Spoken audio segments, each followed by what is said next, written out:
జోయాస్ proprietary ayurvedic medicine అందమైన ఒత్తైన చుట్టూ జోయాస్తోనే సాధ్యం.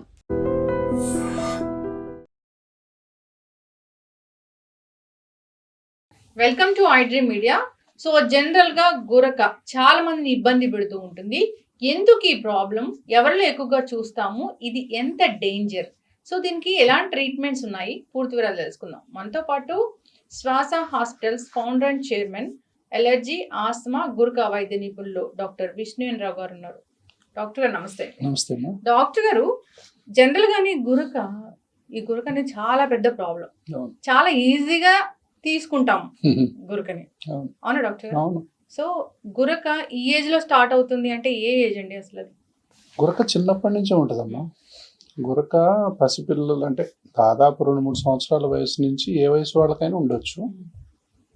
నోరు తెరిచి నిద్రపోతున్నారు అంటే పిల్లల్లో, వాళ్ళల్లో ఎడినాయిడ్స్, టాన్సిల్స్, ఈ జలుబు, ఈ ముక్కు దిబ్బడ వచ్చిన తర్వాత మెల్లగా గురక పెట్టడం మొదలు పెడతారు.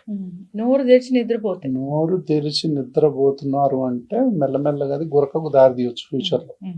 కాబట్టి నోరు తెరిచి నిద్రపోవటం అనే దాన్ని ఏ తల్లిదండ్రులు కూడా చాలా ఈజీగా తీసుకోవద్దు. ఇది ఫ్యూచర్లో గురకకు దారి తీయొచ్చు.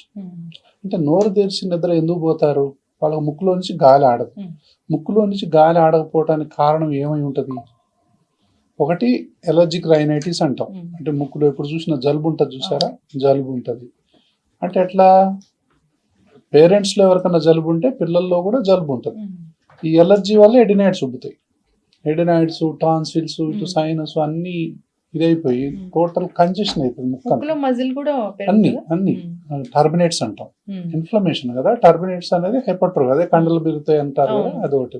కొంతమందికి డిఎన్ఎస్ ఉండొచ్చు, డివియేటెడ్ నేసల్ సెప్టమ్ ఉండొచ్చు. సో ఇలాంటి అన్ని కారణాల వల్ల మెల్లమెల్లగా నోరుతోని గాలి తీస్తారు. నోరుతోని గాలి తీసే వాళ్ళని తల్లిదండ్రులు కొంతమంది వదిలేస్తారు, కొంతమంది బలవంతంగా నోరు మూస్తారు, కొంతమంది తిడతా ఉంటారు, ఎందుకు ఎప్పుడు చూసినా నోరుతో గాలి తీస్తామని చెప్పి. ముక్కు నుంచి గాలి ఆడకపోతే మరి నోరుతో కాకపోతే దేంతో తీస్తాం గాలి? కారణం ఏందో తెలుసుకోవాలి. తెలుసుకొని దానికి గనక ట్రీట్ చేయలేదనుకో మెల్లమెల్లగా పిల్లలు నైట్ పూట గురక పెడతా ఉంటారు, నిద్రలో అంటా ఉంటారు. రోజుకు 100-200 సార్లు అంటారు నైట్. అంటే అప్పుడు బ్రీతింగ్ అయిపోద్ది కదా, పాజ్ అవుతుంది. యాప్నిక్ స్పెల్స్ అంటాం అంటారు చిన్నపిల్లలు. ఇది హైపర్ యాక్టివిటీకి దారితీస్తుంది. చిన్నపిల్లలు పగులు పూట రెస్ట్లెస్గా హైపర్ యాక్టివ్గా ఆడుతూ ఉంటారు పిల్లలు. సో ఇట్లాంటి ఈ పిల్లల్ని మనం గమనించి వీడి హైపర్ యాక్టివిటీకి ఉన్నాడు అంటే అసలు వీడికి ఏమన్నా ఎలర్జీ ఉందా, ఎలర్జీ ఉన్నాయా అంటే ఎడినాయిడ్స్ ఏమైనా ఉన్నాయా, టాన్సిల్స్ ఏమైనా ఉన్నాయా, తల్లిదండ్రులు ఏమనుకన్నా ఎలర్జీ ఉందా అనేది అన్ని ఒకదాని తర్వాత ఒకటి మనం మెల్లగా తెలుసుకుంటా చిన్నపిల్లలప్పటి నుంచే మనం వైద్యం మొదలుపెట్టాలి. అప్పుడు అలర్జీకి, ఆస్తమాకి, ఎడినాయిడ్స్కి, టాన్సిల్స్కి, వీటన్నిటికీ anti allergy treatment, anti asthma treatment కనుక మొదటి నుంచి మొదలు పెడితే చిన్నపిల్లలు ఈ గురక బాధ నుంచి బయటపడతారు. ఈ హైపర్ యాక్టివ్ కూడా చాలా వరకు తగ్గిపోద్ది. చాలా మంది హైపర్ యాక్టివ్ మీద ఫోకస్ పెడతారు కానీ గురక మీద కారణం మీద హైపర్ యాక్టివ్ తీసిపోతారు, హైపర్ యాక్టివ్ మందులు వాడుతూ ఉంటారు, మీకు ఎన్నెన్నో హాస్పిటల్ తిప్పుతారు. బట్ హైపర్ యాక్టివిటీ మూల కారణం అలర్జీ కావచ్చు, అన్ట్రీటెడ్ అన్ఐడెంటిఫైడ్ అలర్జీ కావచ్చు. సో ఈ అన్ఐడెంటిఫైడ్ అలర్జీలో తల్లిదండ్రులకు, తల్లికో తండ్రికో ఎవరికో ఒకరికి జలుబు ఉంది అంటే వెంటనే వీళ్ళకు గుర్తు రావాలి, నాకు అలర్జీ ఉంది, ఆస్తమా ఉంది, నాకు డాక్టర్ గారు చెప్పారు మరి ఇంటర్వ్యూలో, సో పిల్లలకు ఇది ఉండొచ్చు అని వెంటనే డాక్టర్ని సంప్రదించాలి. అంటే ఆస్తమా కంటాజియస్ లేదు, అంటే జీన్స్ పరంగా వచ్చేది. జీన్స్ హెరిడిటరీ ఉంటుంది. సో కాబట్టి ఈ గురక అనేది మెల్లగా పిల్లల నుంచే మొదలై ఇంకా అలా దాటిపోతుంటది. ఇంకా ఏజ్ అంటే ఏం లేదు. ఇప్పుడు ఒక 1 year బేబీ ఉందనుకోండి, అంటే ఎలర్జీ ఉందా లేదా అనే టెస్టులు చేయించాల్సిందేనా? అంటే క్లినికల్ గా తెలిసిపోతుంది హిస్టరీ పరంగా. 1 year ఎందుకమ్మా, 3-4 months, 4 months, 5 months ఉన్నా తెలుసుకోవచ్చు. అంటే చిన్నపిల్లలకి చీటికి మాడి జలుబు వస్తుంటది, హాస్పిటల్ చుట్టూ తిరుగుతూ ఉంటారు.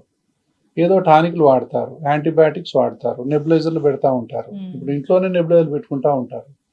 ఎప్పుడు చూసినా హాస్పిటల్ని మార్చి మార్చి తిరుగుతూనే ఉంటారు. ఇట్లాంటి వాళ్ళకి నేను ఏం చెప్తానంటే, తల్లిదండ్రుల్లో ఎవరికైనా ఉందా ముందర చూడండి. ఇటు వాళ్లకు అటు వాళ్లకు ఎంత దూరంలో ఉన్నా పర్వాలేదు, ఉందా? ఉంటే మాటి మాటికి వాతావరణాన్ని బట్టి వస్తుందా?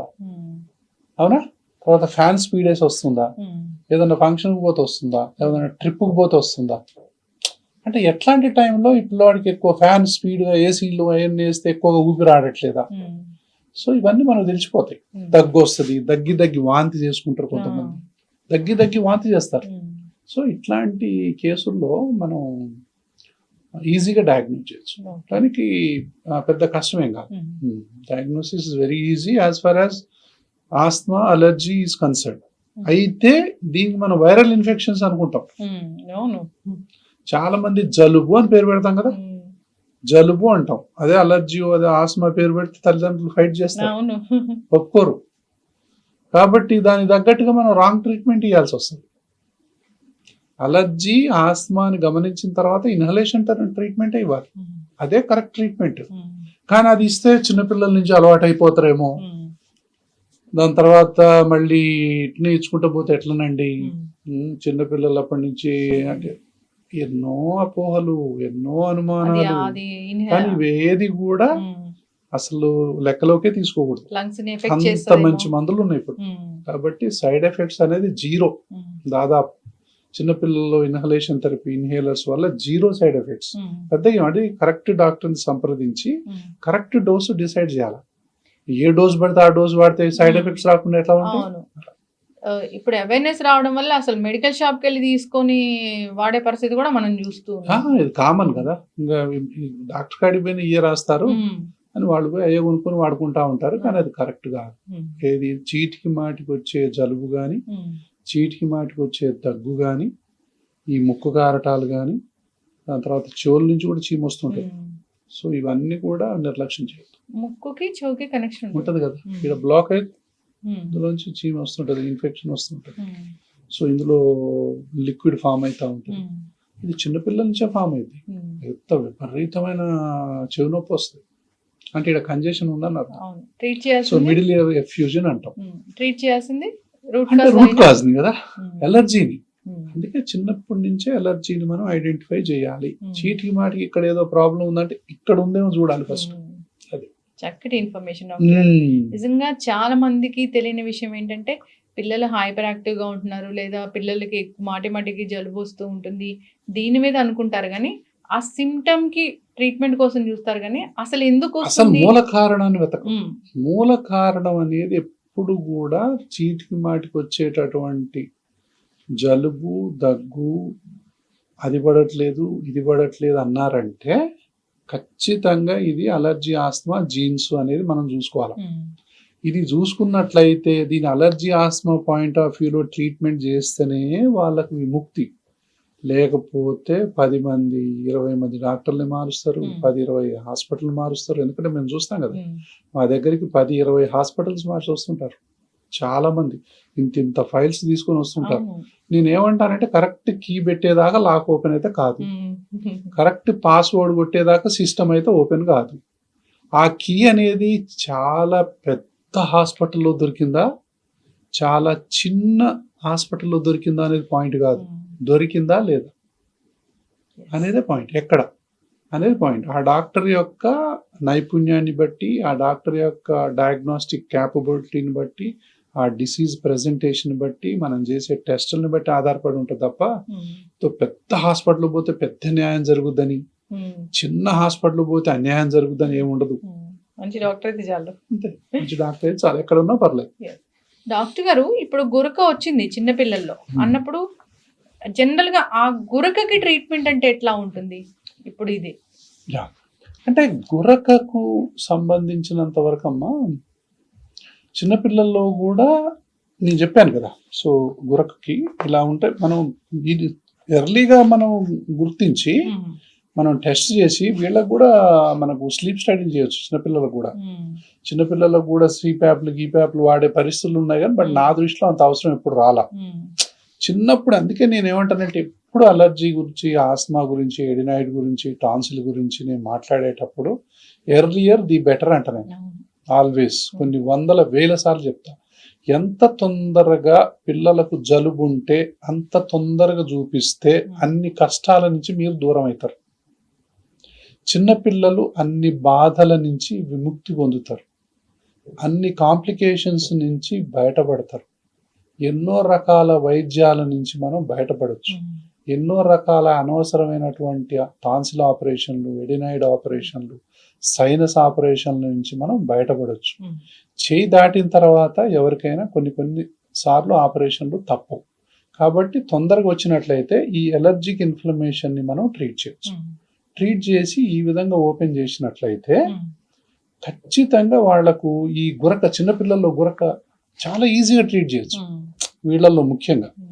సో చాలా అంటే ఎప్పుడు ఎడినాయిడ్స్ కానీ టాన్సిల్స్ కానీ తీయాలి అంటే ఎన్ని మందులు వాడినా తగ్గట్లేదు.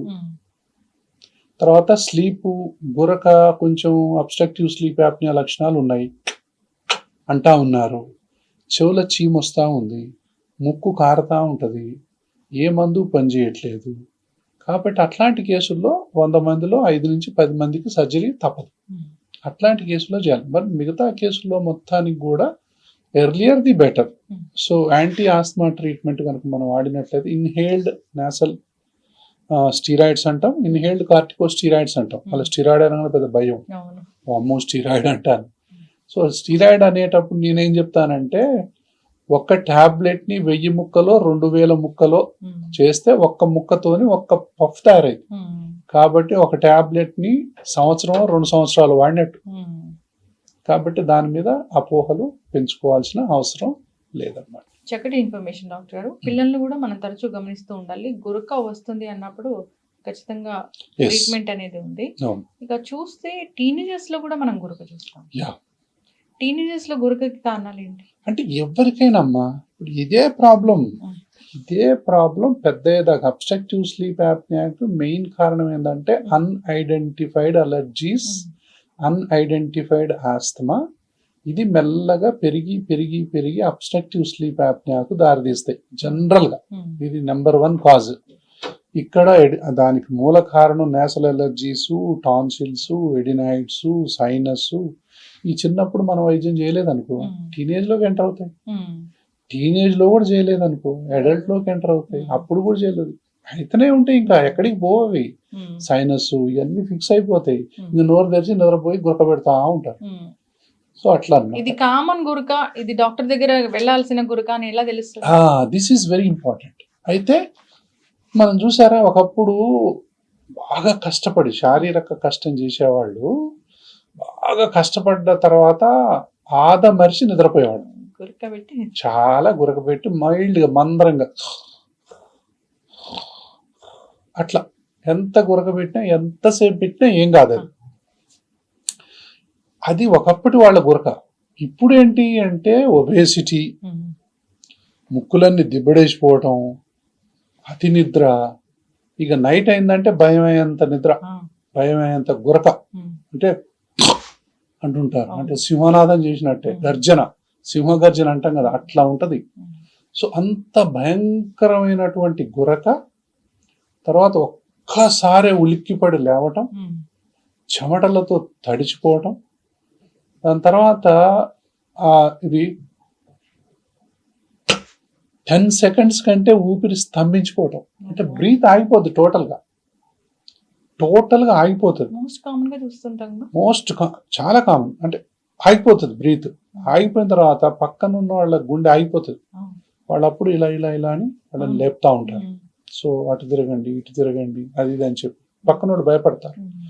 కాబట్టి డాక్టర్ని సంప్రదించాల్సింది ఒక వ్యక్తి గురక పెడుతున్నప్పుడు అంటే ఎప్పుడంటే, ఒకటి విపరీతమైన లావు ఉన్నారా లేదా, మెడ విపరీతంగా లావు ఉందా లేదా, తర్వాత ఈ వేస్ట్ కూడా లావు ఉందా లేదా, అంటే 40 సెంటీమీటర్స్ కంటే ఎక్కువ లావు, 40 సెంటీమీటర్ అంటే 16 ఇంచుల కంటే ఎక్కువ చుట్టుకొలత వేసుకోవాలి మనం. 16 ఇంచులు 17 ఇంచుల కంటే ఎక్కువ ఉందంటే ఇంకా గురక వస్తున్నట్టే. సో ఇది ఈ విధంగా. సో ఇక్కడ వేస్ట్ 40 ఇంచుల కంటే ఇది ఎక్కువ ఉన్నా, దాని తర్వాత ఎంత తెరిచినా లోపల అన్ని కనపడాలా, నాలుగు తప్ప ఏం కనపడదు. అంటే మనం హెల్దీ హ్యూమన్ నోరు తెరిచినప్పుడు అన్ని కనపడాలి లోపల, ఆ, ఓ అన్ని కనపడుతుంటాయి. ఏం కనపడవు, ఒక నాలుగే కనపడుతుంటాయి అంతసేపు. ఓకే. అది విపరీతమైన గురక నైట్ పూట, అంటే డోర్ క్రాస్ అయ్యి కూడా బయట వాళ్ళకి వినపడతా ఉంటుంది. తర్వాత పగులు పూట విపరీతంగా నిద్ర, అది డ్రైవింగ్ చేస్తున్నా, టీవీ చూస్తున్నా, పేపర్ చదువుతున్నా, మాట్లాడుతున్నా, కాసేపు అన్నం తిన్న తర్వాత కొంచెం రెస్ట్ తీసుకున్నా, సిగ్నల్ దగ్గర కూడా నిద్రపోతారు. ఎందుకు డాక్టర్ గారు? నైట్ పూట నిద్ర ఉండదు. గురక ఉండేవాళ్ళు, స్లీప్లెస్నెస్. గురక ఉండేవాళ్ళు చాలా బాగా నిద్రపోతున్నారు అనుకుంటారు. గురక ఉన్న వాళ్ళకి అది నిద్ర కాదు, అది ఫ్రాగ్మెంటెడ్ స్లీప్ అంటాం. నిద్ర డిస్టర్బ్ అవుతా ఉంటది. ఎందుకంటే ఈ గురక పెట్టినప్పుడల్లా ఈ ఫారింజియల్ వాల్స్, ఈ ఎయిర్వే ఏదైతే ఉందో కొలాప్స్ అవుతుంది. ఎప్పుడైతే అంటే నిద్రలో పోగానే మజిల్స్ అన్ని మనకు రిలాక్స్ అయ్యి పక్కన పడిపోద్ది. అట్లా పడకూడదు. అంటే ఇప్పుడు నిద్రలో కూడా కొంచెం ఓపెనే ఉంటాయి. వీళ్ళకి ఏమవుతుంది, ఈ గురక ఉన్న పంటతో పడిపోద్ది, ఇప్పుడు గాలి పోదు. కాబట్టి ఈ యొక్క డైలేటర్ మజిల్స్ అంటాము, అవి టోటల్గా రిలాక్స్ అయిపోతాయి. రిలాక్స్ అయిపోయి ఎయిర్వే అనేది కొలాప్స్ అయిపోయి గాలి పోకపోవటం వల్ల మెదడు స్టిమ్యులేట్ అయింది. ఇట్లా వచ్చి మళ్ళీ ఓపెన్ అవుతుంది. మళ్ళీ కాసేపు తీసుకుంటారు. అదే టైంలో మూసుకున్నప్పుడు ఆక్సిజన్ పడిపోతుంది. అదే టైంలో కార్బన్ డైఆక్సైడ్ పెరుగుతుంది. అదే టైంలో హార్ట్ ఎక్కువ బీట్ కొట్టుకుంటా ఉంటుంది. అదే టైంలో ఎడ్రినలిన్, నార్ ఎడ్రినలిన్, సింపథెటిక్ సిస్టమ్ యాక్టివ్ అవుతుంది. యాక్టివ్ అయ్యి మొత్తం గుండె ఏట్రల్ ఫిబ్రిలేషన్ అంటాం, అట్లా కొట్టుకుంటా ఉంటుంది. అప్పుడు చెమటలు వస్తుంటాయి మనకు. అంటే ఈ గుర్రక ఎప్పుడు డాక్టర్ కాడికి పోవాలి అంటే అతి నిద్ర, విపరీతమైన గురక, దాని తర్వాత అతి నిద్ర, లావు, బాగా ఒబేసిటీ. ఈ ఒబేసిటీ చెప్పానుగా, మెడ లావు, వీటన్నిటితో గుర్తుపట్టవచ్చు మనం. ఇట్లాంటి వాళ్ళు వెంటనే డాక్టర్ దగ్గరికి పోవాలి.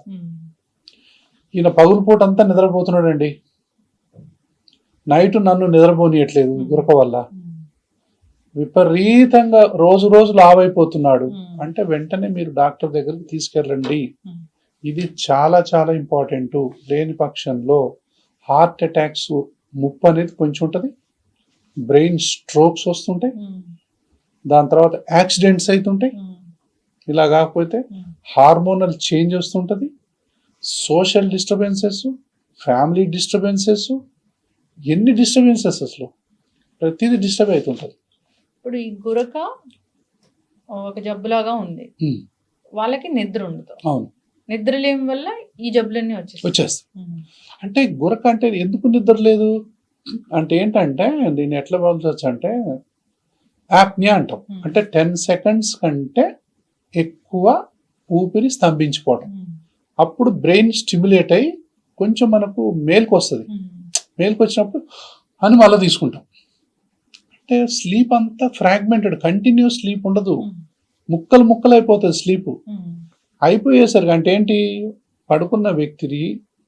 బాగా పడుకున్న వ్యక్తిని గంటకు ఒక 50 సార్లు గిచ్చామనుకోండి, నిద్ర ఉన్నట్ట, ఈక్వల్ టు దట్.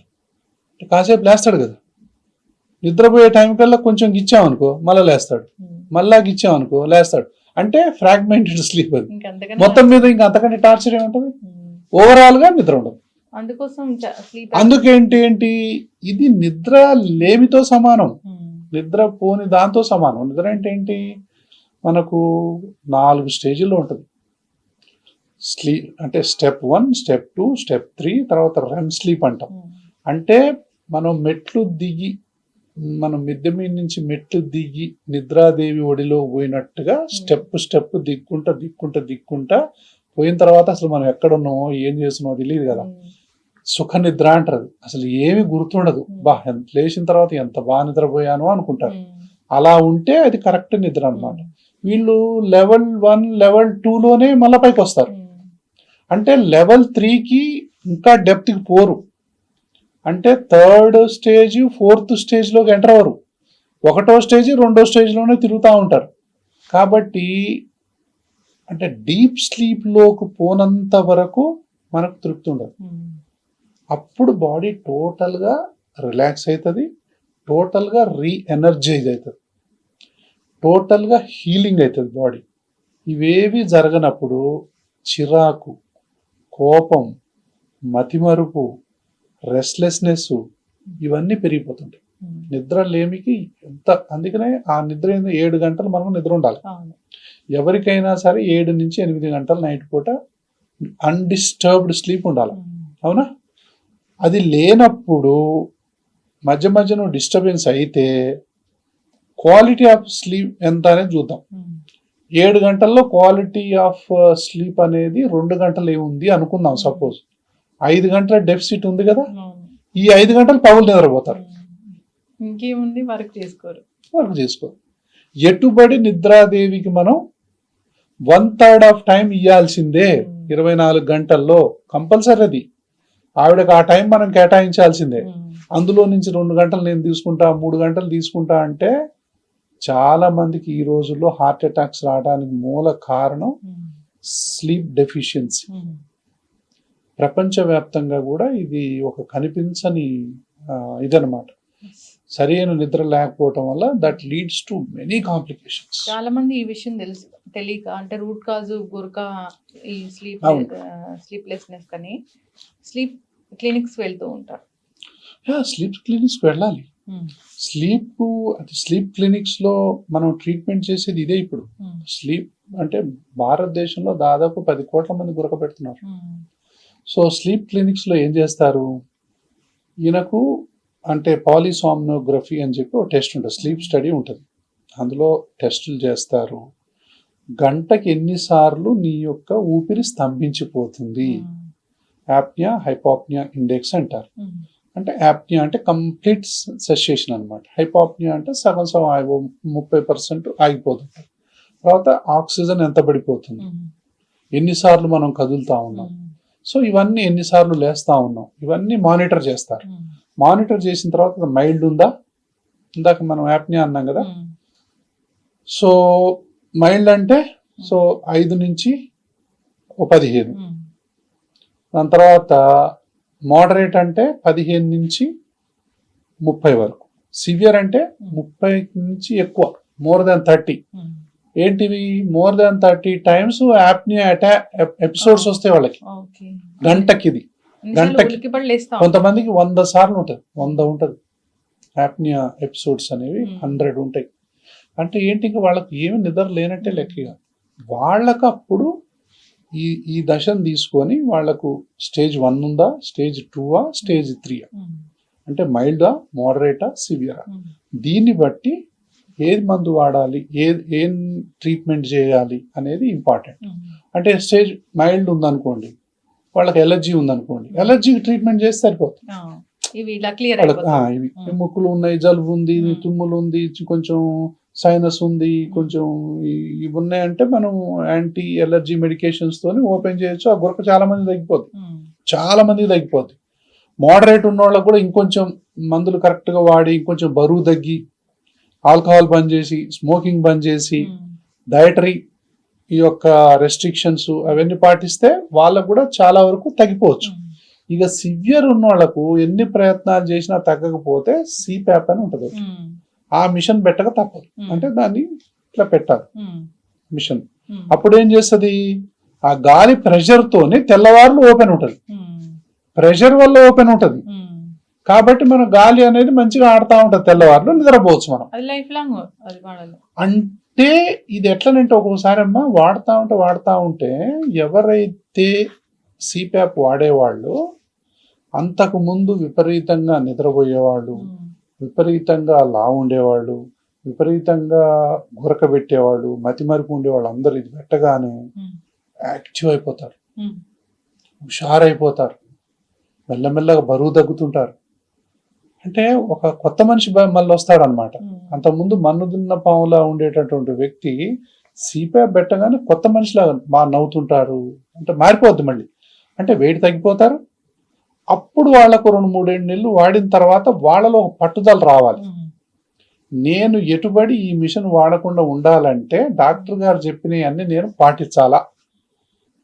ఇప్పుడు ఒక 80 కేజీలు ఉన్నాడు, ఆయన ఉండాల్సింది ఒక 60, 65 కేజీలు అనుకో, 15 కేజీలు తీసేయాలి. 80 అంటే ఎంత బరువు తగ్గించాలో అంత బరువు తగ్గించాలి. తర్వాత ఎలర్జీలు ఉన్నా ఇవి ఉన్నా కూడా దానికి ట్రీట్మెంట్ తీసుకోవాలి. ఆల్కహాల్, స్మోకింగ్లు అవి ఇవి ఏమన్నా ఉంటే బంద్ చేసుకోవాలి. ఫిట్నెస్ అనేది బాగా. తర్వాత దీనికి గురకకు సంబంధించిన కొన్ని ఎక్సర్సైజ్లు కూడా ఉంటాయి. అంటే మయోఫేషియల్ ఎక్సర్సైజెస్ అంటాం. ఇప్పుడు అందులో అతి ముఖ్యమైనది ఏంటంటే నాలుక. ఎంతసేపు అట్లా ఒక 15 సెకండ్స్ అట్లా బయటకు ఉంచడం. దాని తర్వాత ఈ నాలుకని ఇట్లా 15 సెకండ్స్ ఇట్లా మళ్ళీ కిందికి పైకి. అంటే నాలుకని ఎంత మనం బలంగా బయటకు తీసుకొస్తే అంత ఎక్సర్సైజ్ అయ్యి దానికి నాలుక నొప్పిలేస్తుంది. ఆ ఎక్సర్సైజ్ ఎంత చేస్తే ఆ జీనియో గ్లాసెస్ అనే మజిల్ ఉంటుంది. ఆ మజిల్ మంచిగా టోన్ అవుతుంది. టోన్ అయ్యి ఈ ఇందా చెప్పాను కదా కొలాప్స్ అయింది అనేది కొలాప్స్ కానియకుండా చూస్తుంది. కాబట్టి ఈ ఎక్సర్సైజ్లు ఇంకా చాలా రకాలు ఉంటాయి. ఈ ఎక్సర్సైజ్ చేసుకోవాలి, ఫుడ్ మెయింటైన్ చేయాలి, ఎలర్జీలు ఆస్తమాలు ఉంటే తగ్గించుకోవాలి, బరువు గిరువు అంతా అంటే చేసుకున్నట్లయితే మెల్లమెల్లగా ఇది వాడాల్సిన పరిస్థితి నుంచి కూడా కొంతమంది బయటపడతారు. ఎంతకు తగ్గలేదు, నేను బరువు తగ్గను డాక్టర్ గారు మీరు ఏమన్నా చెప్పండి, నేనైతే తగ్గడానికి పెట్టుకోక తప్పదు. లేదా పెట్టుకోకపోతే ఏమైంది, గురక వస్తుంది, మతిమరుపు వస్తుంది, ఇంట్లో పక్కన ఎవరు నిద్రపోరు, అన్ని కాంప్లికేషన్స్ అన్ని వస్తాయి, హార్ట్ అటాక్స్ వస్తాయి, అన్ని వస్తాయి. సో ఎప్పుడైతే మనం ఈ మిషన్ పెడతామో హ్యాపీనెస్ అన్ని మాయమైపోతాయి. గురక అనేది సైలెంట్ అయిపోతుంది. పక్కన ఉన్న వాళ్ళకు ఆరోగ్యం బాగుంటుంది. ఫస్ట్ ఇది తెలియక గురక ఒక ప్రాబ్లము, ఒక సివియర్ హెల్త్ ఇష్యూ అని తెలియక నిద్రలోనే హార్ట్ అటాక్ వచ్చి చనిపోయిన వాళ్ళని చాలా మంది.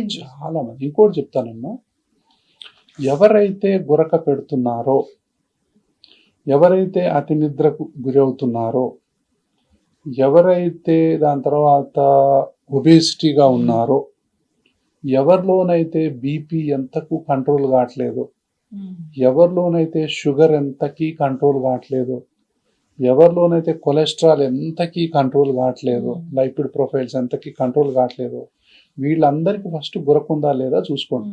ఇన్ని కోమార్బిడిటీస్ కూడా ఉంటాయి. అసలు ఎవరికైనా బీపీ ఉంది అంటే ముందర మీరు నైట్ పూట నిద్ర గురకుందా లేదా చెక్ చేసుకోవాలి. మీకు డయాబెటీస్ ఎన్ని మందులు వాడినా తగ్గట్లేదు అంటే నైట్ పూట అసలు గురకుందా లేదా చూడాలి. సో ఇప్పుడు నాకు గురకుందో లేదో కొంతమంది ఒంటరిగానే ఉండేవాళ్ళు ఉంటారు కదా, మరి వాళ్ళకి ఎట్లా తెలియాలి? ఇప్పుడు ఏంటంటే స్మార్ట్ ఫోన్ ఒకటి పెట్టి అక్కడ రికార్డ్ బటన్ నొక్కి నిద్రపోవాలి. నిద్రపోయిన తర్వాత అది తీసుకొచ్చి డాక్టర్కి చూపించాలి. అది చక్కగా రికార్డ్ చేస్తుంది. దాన్ని బట్టి వెంటనే చెప్పవచ్చు నీ బీపీ తగ్గపోవటానికి కారణం ఏంటి, నీ షుగర్ తగ్గపోవటానికి కారణం ఏంటి, నీ బరువు తగ్గపోవటానికి కారణం ఏంటి. సో ఇవన్నీ మనకు తెలిసిపోతాయి. ఓకే, అయితే గురక సౌండ్ ని బట్టి అది ఎంత క్రానిక్ అనేది తెలుసుకోవచ్చా మనం? అంటే గురక జనరల్ గా అంటే కొంతమంది గురకే ఉండదు. అబ్స్ట్రక్టివ్ స్లీప్ యాప్నియాలో ఎప్పుడూ గురక ఉండాల్సిన అవసరం లేదు. కానీ గురక అనేది అంటే దాని స్థాయి అనేది రకరకాలు ఉంటుంది. ఆ రూమ్ వాళ్ళు డిస్టర్బ్ అవుతారు, పక్క రూమ్ వాళ్ళు డిస్టర్బ్ అవుతారు, పక్కింటి వాళ్ళు కూడా డిస్టర్బ్ అవుతారు. అంత స్థాయిలో గురక ఉంటుంది. కొంతమందికి గురక ఉండకపోవచ్చు. అయితే వాళ్ళలో అతి నిద్ర ఉంటుంది. వాళ్ళలో అదే సైలెంట్ గా బీపీ, సైలెంట్ గా డయాబెటీస్, సైలెంట్ గా హార్ట్ అటాక్స్, అంటే హార్ట్ డిసీజెస్, హార్ట్ ఫెయిల్యూర్స్, అంటే ఎర్రిథ్మియాస్ అంటాం, అంటే అది లయబద్ధంగా కొట్టుకోకపోవటం, ఇవన్నీ వస్తున్నాయి. అంటే వీళ్ళకి గురక టెస్ట్ చేయాలి ఫస్ట్. ఎవరైనా సరే నాకు ఎప్పుడు చూసినా నిద్ర వస్తుందంటే ఫస్ట్ గురక టెస్ట్ చేయాలి. ఎప్పుడు ఎక్కడ పడితే అక్కడ నిద్రపోతున్నారు కానీ గురక లేదు అంటే స్లీప్ స్టడీస్ తెలిసిపోద్ది అంతా. హెల్తీ ఇండివిజువల్ ఒకసారి వెళ్ళి చేయించుకుంటే అంటే ఎవరైనా సరే ఇప్పుడు చాలా మందికి ఎట్లనంటే అమ్మ ఎవరు చేయించుకోవాలంటే కొంతమందికి అలర్జీలు ఉంటాయి, సైనస్ ఉంటది, బ్రాంకైటిస్ ఉంటది, వాతావరణం అది పడట్లేదు ఇది పడట్లేదు అంటా ఉంటారు కదా. వాళ్ళు ఒబీస్ ఉన్నా వాళ్ళల్లో ఊరికే అంటే పగులు కాగానే విపరీతమైన నిద్ర వస్తున్నా మనం మాట్లాడుతుంటాం నిద్రపోతుంటారు, పేపర్ చదువుతూ నిద్రపోతుంటారు, డ్రైవింగ్ చేస్తుంటే నిద్రపోతుంటారు, ఎక్కడ పడితే అక్కడ నిద్రపోతుంటారు. ఎక్కడ పడితే అక్కడ నిద్రపోతున్నారు అంటే స్లీప్ స్టడీ చేయించుకోండి. మీకు గురక ఉండొచ్చు. గురకకి ఇప్పుడు మంచి మందులు అందుబాటులో ఉన్నాయి. గురకకు ఇప్పుడు మిషన్ ద్వారా కూడా మనం సిప్యాప్ అనే మిషన్ ద్వారా కూడా ట్రీట్మెంట్ చేయొచ్చు. లైఫ్ స్టైల్ మోడిఫికేషన్స్ అనేవి చేసుకోవాలి. దానికి సంబంధించినటువంటి కొన్ని ఎక్సర్సైజులు కూడా ఉంటాయి. కాబట్టి ఇవన్నీ గనక మనం తెలుసుకోకుండా గురక అంటే ఒక నవ్వులాట. అవును. అవునా? గురక అనేది ఎంత మాత్రం నవ్వులాట కాదు. ఇప్పటికీ అవేర్నెస్ గురక అనేది ఒక సీరియస్ మెడికల్ హెల్త్ ప్రాబ్లం. ప్రపంచవ్యాప్తంగా అత్యంత భయంకరమైన ప్రాబ్లం ఏదైనా ఉంది అంటే ఇప్పుడు గురకనే. దాదాపు అమెరికాలో ఒక 10 మందిని తీసుకుంటే 4-5 గురక పెడుతున్నారు. మన దేశంలో 2-3 గురక పెడుతున్నారు. అంటే లిటరల్ గా ప్రపంచం అనేది గురకలోకి వెళ్ళిపోతుంది. ఎందుకు? మారుతున్న జీవన విధానాలు, మారుతున్నటువంటి ఫుడ్ హ్యాబిట్స్, తర్వాత ఎక్సర్సైజ్ లేకపోవటాలు, తర్వాత ఆ డిజిటల్ స్క్రీన్ ముంద గంటలు కూర్చోటాలు, సెల్ ఫోన్ పట్టుకున్నామంటే ఎక్సర్సైజ్ మర్చిపోతాం, చదువు మర్చిపోతాం, ఆ నడవటం అనేది మర్చిపోతాం. అన్ని మర్చిపోయి కోట్లాది గంటలు, లక్షలాది గంటలు మనం డిజిటల్ స్క్రీన్ ముందు ఉండటం వల్ల ప్రతి ఒక్కళ్ళు ఒబేసిటీ అనేది ఒక ఎపిడమిక్ వస్తుంది. ఊర్లలో ఒబేసిటీ ఉంది ఇప్పుడు. అంటే ఇండియాలో దాదాపు ఇప్పుడు 40% of the population is going to be obese. 40% ఏంటండమ్మా, చాలా ఎక్కువ కదా. అంటే దేశ జనాభాలో సగం పాపులేషన్ ఒబీస్ కాబోతున్నారు మెల్లగా. ఫిజికల్ యాక్టివిటీ లేదు అంటే ఎంత డేంజరస్. కాబట్టి మనం ప్రమాదపు అంచుల్లో ఉన్నాము. కాబట్టి దీనికి ఏంటంటే అవేర్నెస్ పెంచుకోవాలి. కంపల్సరిగా మనం ఎక్సర్సైజ్ చేయటం కానీ, డైట్ని పాటించటం కానీ, అలర్జీలు ఆస్తమాలు ఉంటే దాన్ని కరెక్ట్ చేసుకోవటం కానీ, తర్వాత ఎవరికైతే అతి నిద్ర ఉందో వాళ్ళు పోయి వెంటనే స్లీప్ స్టడీ చేసుకోవటం, ఎవరికైతే ఎంతకు బీపీ తగ్గట్లేదో పోయి స్లీప్ స్టడీ చేసుకోవటం, ఎవరికైతే షుగర్ ఎంతకు తగ్గట్లేదో చేసుకోవటం, హార్ట్ డిసీజెస్ ఎవరికైతే ఉన్నాయో, ఎన్ని మందులు వాడినా తగ్గట్లేదో పోయి స్లీప్ స్టడీ కూడా తీసుకోవాలి. అంటే స్లీప్ స్టడీ అనేది ఇప్పుడు కామన్ టెస్ట్ అయిపోయింది. అంటే ఎంతకి ఏది తగ్గట్లా, పరిష్కారం ఏంటో దొరకట్లా. సో మాటికి హార్ట్ ప్రాబ్లమ్స్ వస్తున్నాయి, ఎంతకు బీపీ కంట్రోల్ కావట్లా, ఎంతకు షుగర్ కంట్రోల్ కావట్లా, ఎప్పుడు చూసినా చిరాకు, కోపం, మార్నింగ్ హెడేక్స్. ఇంకోటి మార్నింగ్ హెడేక్స్, లేస్తానే చిరాకు, అన్రిఫ్రెషింగ్ స్లీప్ అంటాం. అంటే నిద్రపోయినప్పుడు మనం లేచి చాలా బాగా నిద్రపోతాం, అబ్బా ఎంత ప్రశాంతంగా నిద్రపోయాను ఈ రోజు అంటాం. అట్లా మాట చెప్పిన అసలు లేరు. ఇప్పుడు ఏంటంటే లేవగానే ఇంకోసేపు నిద్రపోతే బాగుండు, ఎంతసేపు నిద్రపోయినా నిద్ర చాలకపోవటం, ఎంతసేపు నిద్రపోయినా నిద్ర చాలటం లేదు అంటే నీకు నైట్ పూట గురకున్నట్టే. కాబట్టి వెంటనే మనం స్లీప్ స్టడీ చేయించుకోవాలి. దాంతోపాటు గురక, అతి నిద్ర ఇవన్నీ ఉన్నట్లయితే వెంటనే చేయించుకోవాలి. లేకపోతే ఇవన్నీ కూడా డేంజర్ బెల్స్ అమ్మా. ఇప్పుడు మనం కార్ నడుపుతుంటాం, కార్ నడిపేటప్పుడు మనకు డాష్ బోర్డు ఉంటుంది కదా, డాష్ బోర్డు మీద ఒక రెడ్ సిగ్నల్ వచ్చింది అనుకో, ఒక ఎల్లో మార్క్ చోటు ఇది ఉంటుంది కదా, ఒక గీతలాగా వస్తుంది. అమ్మో ఏంటి ఏదో వచ్చింది అంటాం కదా. అంటే మెల్లగా గురక పెడుతున్నాం అంటే అది రావాలి. దాని తర్వాత రెండో రెడ్ సిగ్నల్ కనిపించింది అనుకో డాష్ బోర్డు మీద, అదేంటి అతి నిద్ర. ఏంటి నాకు ఇట్లా అసలు డ్రైవింగ్ చేస్తుంటే నిద్ర వస్తుంది ఏంటి, అదొకటి. దాని తర్వాత నైట్ పూట ఎవరైనా నీకు అని చెప్తున్నారు అనుకో, చెప్తుంటే అదొక డేంజర్.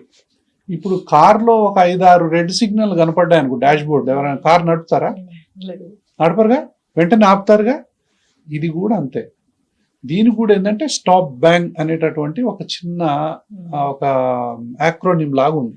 అంటే ఏంటంటే ఎస్ అంటే స్నోరింగ్, అబ్జర్వ్డ్ యాప్నియా అంటే నైట్ కూడా మీరు అంటున్నారండి అంటే అబ్జర్వ్డ్ యాప్నియా ఉన్నట్టే కదా. పి అంటే ప్రెషర్, అంటే బ్లడ్ ప్రెషర్ ఉందా లేదా. బ్లడ్ ప్రెషర్ ఉంది, ఎన్ని మందులు వాడినా కూడా తగ్గట్లేదు. తర్వాత బి అంటే బిఎంఐ అంట, బాడీ మాస్ ఇండెక్స్ అంటాం. సో అది ఎంత ఉంది, మీరు ఎంత హైట్ ఉన్నారు, మీరు ఎంత వెయిట్ ఉన్నారు. ఇప్పుడు కొంతమందికి వాళ్ళు ఎంత ఉంటారంటే ఒక 5.5 అడుగులు ఉంటారు, కానీ ఒక 80 కేజీలు ఉంటారు, అది ఒబేసిటీ కదా. ఇంకొంతమంది 6-5 ఉంటారు, వాళ్ళు 80 కేజీలు ఉంటారు, వాళ్ళ బరువుకి అది కరెక్టే, వాళ్ళ హైట్కి అది సరిపోద్ది, కానీ మీకు సరిపోదు అది. కాబట్టి బిఎంఐ అనేది ఎంత ఉంది. దాని తర్వాత మీ యొక్క ఏజ్ అనేది ఎంత, అంటే ఎంత ఏజ్, మోర్ దాన్ 50 years వాళ్ళకి గురక వచ్చేటటువంటి అవకాశాలు ఇన్ జనరల్గా ఎక్కువ. గురక ఇంక మిగతా వాళ్ళకి రాదని కాదు, మేల్ 50+ మేల్. సో మేల్ వాళ్ళల్లో ఎక్కువ ఉంటుంది. నెక్ సర్కంఫరెన్స్ ఎంత, 40 centimeters కంటే ఎక్కువ ఉందా, వెంటనే డాక్టర్ కాడికి పోవాలి. కొలుసుకోండి వెంటనే. 40 centimeters ఉంది, నాకు అతి నిద్ర ఉంది, నాకు డల్గా ఉంటుంది, ఎంత నిద్ర సరిపోవట్లేదు, నాకు బీపీ ఉంది, నాకు షుగర్ ఉంది అంటే వెంటనే మీరు కొలుసుకోవటం, డాక్టర్ కాడికి పోవటమే, అంత ఈజీ. తర్వాత ఇక్కడ ఉంది 100 centimeterల కంటే ఎక్కువ ఉంది, 40 inches కంటే ఎక్కువ ఉంది, అసలు అంటే చూడండి ఎంత కామన్ అయిపోయిందో. సో కాబట్టి నోరు తెరిచి చూసుకోండి, అద్దంలో పోయి అని చూసుకోండి. ఎంత తెరిచినా కూడా లోపల కనపడట్లేదు అంటే, అతి నిద్ర ఉంది అంటే, బీపీ ఉంది అంటే, గురక ఉంది అంటే వెంటనే వెళ్ళిపో. ఎవరు వస్తున్నారు డాక్టర్ గారు, అంటే మెన్ వస్తున్నారా ఉమెన్ వస్తున్నారా ఎక్కువ గురక ప్రాబ్లం? ఇప్పుడు మెనోపాజ్ అయిపోయిన తర్వాత మెన్ ఉమెన్ ఈక్వల్. సో చాలా మందికి గురక ప్రాబ్లం అనేది అసలు గురక లేని ఇల్లు లేదు అంటే ఆశ్చర్యం కాదేమో అనిపిస్తుంది నాకు. అంటే మోర్ దాన్ 50 years ఉన్న వాళ్ళలో చాలా మందిలో గురక అనేది ఇప్పుడు వెరీ వెరీ కామన్ ప్రాబ్లం. అసలు అన్ఐడెంటిఫైడ్ హార్ట్ అటాక్స్ కానీ, హార్ట్ ప్రాబ్లమ్స్ కానీ, బీపీలు కానీ, షుగర్లు కానీ మూల కారణం గురకే. దీన్ని గనక మనం కరెక్ట్ చేసినట్లయితే ఈ గురకని, అంటే రెస్పిరేటరీ బ్రీదింగ్ సిస్టమ్ని కనుక కరెక్ట్ చేస్తే ఈ మనం చెప్పుకున్న ప్రాబ్లమ్స్ అన్ని పోతాయి. హార్ట్ అటాక్ ముప్పు అనేది తగ్గిపోద్ది, బీపీ అనేది కంట్రోల్లోకి వస్తుంది, షుగర్ అనేది కంట్రోల్లోకి వస్తుంది, ఒబేసిటీ అనేది కంట్రోల్లోకి వస్తుంది, హుషారైపోతారు, యాక్సిడెంట్ కూడా తగ్గిపోతాయి. మరి ఆ స్టేజ్ లో తెలియలేదు, చాలా పెద్ద స్టేజ్ లో క్రానిక్ అయినాక తెలిసింది. ఏ స్టేజ్ లో అయినా సరే ఇప్పుడు బాగా ఇప్పుడు సర్జరీ. ఇంకోటి ఏంటి, ఒకటి సిప్యాప్ అని చెప్పాం, మరి ఇంకేమేమి మోడాలిటీ, కొన్ని మ్యాండిబులర్ అడ్వాన్స్మెంట్, కొన్ని ఇన్స్ట్రుమెంట్స్ ఉంటాయి, అంటే దీన్ని ముందుకు లాగుతారు, కొంతమంది టంగ్ లాగుతారు, రకరకాల ఇన్స్ట్రుమెంట్స్ ఉన్నాయి దీనికి, కానీ ఏవి కూడా సక్సెస్ఫుల్ కావు. ద బెస్ట్ అంటే సిప్యాప్ మిషన్. తర్వాత ఇప్పుడు ఎడినాయిడ్స్ ఉన్నాయి, ఎడినాయిడ్స్ తీసేయటం, టాన్సిల్స్ ఉన్నాయి, టాన్సిల్ తీసేయటం, సైనస్ ఉంది, సైనస్ క్లీన్ చేసుకోవటం, ముక్కు ఇట్లా దూరం వంకర ఉంది, దాన్ని తీసుకోవటం, టర్బినేట్ చాలా చాలా పెద్ద గుప్పినాయి, దాన్ని తీసేయటం. తర్వాత అలర్జిక్ రైనైటిస్ ఉంది, యాంటీ అలర్జిక్ మెడిసిన్స్ వాడటం. దాని తర్వాత ఆస్మా ఉంది, ఆస్మాకు కరెక్ట్ మందులు వాడుకోవటం. తర్వాత ఇట్లా కనుక మనం చేసినట్లయితే ఇది ఒకటి. అంటే సర్జరీస్ కి ఆ ప్యాలెట్ ఉంటుంది పైన, ఆ ప్యాలెట్ కట్ చేస్తారు, లోపల ఉన్న ఫ్యాట్, రకరకాల ప్రొసీజర్స్ ఉన్నాయి, కానీ ఏ సర్జికల్ ప్రొసీజర్ కూడా 100% రిజల్ట్స్ ఇవ్వదు.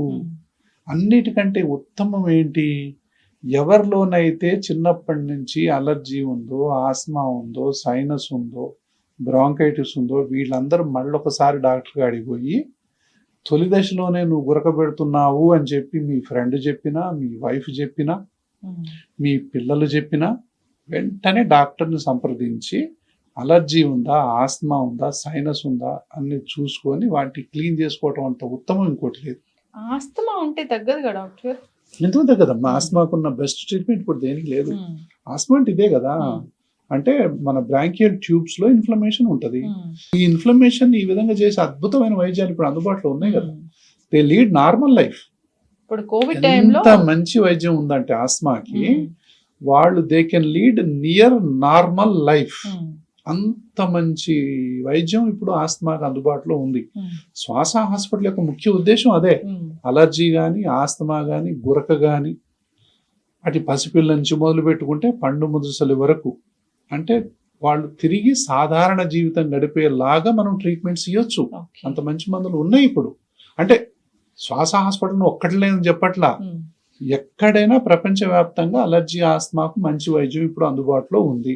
కాకపోతే సరి అయినటువంటి డాక్టర్ని ఎంచుకొని, సరి అయిన పరీక్షలు చేయించుకొని, సరి అయినటువంటి మందులు వాడినట్లయితే, ఎంతకాలం వాడాలో అంతకాలం, వాడే విధానం ఏందో తెలుసుకొని ఆ విధంగానే వాడటం. మంచి మందు వాడతావు, వాడటం ఎట్లా తెలియదు, రిజల్ట్ రాదు. అప్పుడు మనం మందునన్నా వంక పెడతాం, డాక్టర్నన్నా వంక పెడతాం, అంతే కదా. కానీ మనం వాడే విధానం తప్పని తెలియదు. 100%. ఇప్పుడు ఒక మందు ఒకసారి రాస్తే చాలా మంది కూడా ఇప్పుడు Inhalers. ఇన్హేలర్స్ డాక్టర్ అప్పుడెప్పుడో రాసింది 3 ఏళ్ల క్రితం అని ఇప్పటికీ వాడుతూనే ఉంటారు. 10 ఏళ్ల కింద రాసిన వాళ్ళు కూడా వాడుతున్నారు. అది ఎట్లా 10 ఏళ్ల డాక్టర్? అది చాలా తప్పు యాక్చువల్ గా.